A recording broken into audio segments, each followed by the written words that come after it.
L'invité du jour. Colonel Oka Yao Raphaël, bonjour. Bonjour. Alors, dites-nous d'abord le sciage à façon, qu'est-ce que c'est? Le sciage à façon est défini comme le sciage du bois brut effectué au moyen d'une tronçonneuse, d'une scie mobile et d'un matériel semblable sur un site d'abattage. C'est-à-dire que vous avez votre tronçonneuse, vous déplacez forêt sur une parcelle et puis vous coupez le bois, vous le tronçonnez avec, comme je dis, la tronçonneuse. C'est pourquoi nous parlons de site sur le site d'abattage. Donc pour réduire la pression sur l'environnement et puis pour assurer durablement une gestion efficace de la forêt, depuis 1985, l'État s'est doté d'une police forestière qui est chargée de faire changer les comportements déviants des opérateurs économiques. Comment la police forestière fonctionne? La police forestière, comme toute police, elle vit de renseignements. De façon anonyme, nous avons des plaintes. Nous avons des alertes, nous sommes saisis un peu de partout, puis nous intervenons. Alors nous sommes basés à Abidjan et nous intervenons sur tous les territoires ivoiriens. Nous avons comme mission de protéger les édifices du ministère des Eaux et Forêts sur Abidjan. Nous avons en charge la sécurité des personnalités du ministère des Eaux et Forêts, la sécurité des événements qui sont organisés par le ministère des Eaux et Forêts. Et en plus de la surveillance et du contrôle de toutes les activités du ministère.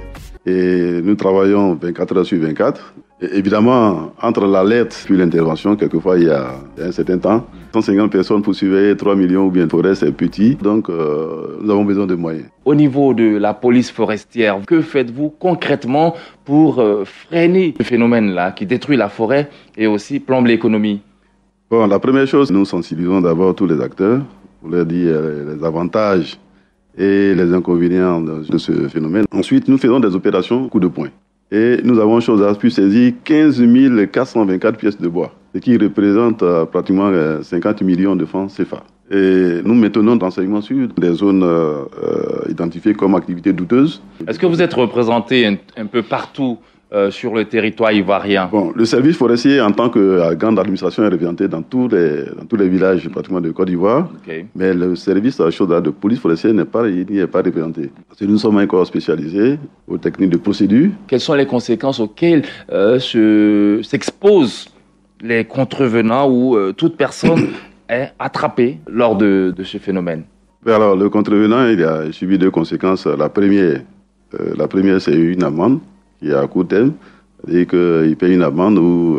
Les amendes vont jusqu'à combien? De 3 millions à 30 millions. Nous apprécions le contexte de son appréhension. Et puis, ça, c'est s'il ne veut pas aller en prison. Mais en plus de cela, dans tout ce qui est comme matériel qui a servi à la commission de la faute, que ce soit des engins, ils sont saisis et confisqués. Donc le contrevenant, ou bien il paye une amende transactionnelle, l'un ou l'autre. En Conseil des ministres, il a été décidé que les forces spéciales apportent un appui aux eaux et forêts dans la surveillance. Ça, c'est une bonne nouvelle pour vous, ça? Oui, c'est une très bonne nouvelle. Nous l'accueillons avec beaucoup de joie.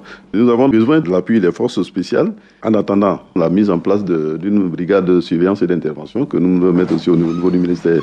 Nous avons même des collègues qui y sont pour lutter contre le sciage à façon dans les forêts, surtout dans les forêts classées, lutter contre le déguerpissement. Parce qu'aujourd'hui, que ce soit le braconnage ou bien même le sciage à sa façon dans les forêts classées. Donc nous demandons la collaboration de la population. Nous sommes en nombre très réduit, 150, 3 millions d'hectares. C'est pas facile. Nous avons donc réparti la Côte d'Ivoire en 4 régions d'intervention. Et les 4 régions d'intervention, nous les surveillons. Donc nous avons une alerte, immédiatement nous mettons l'équipe qui a des choses à l'équipe d'intervention en route.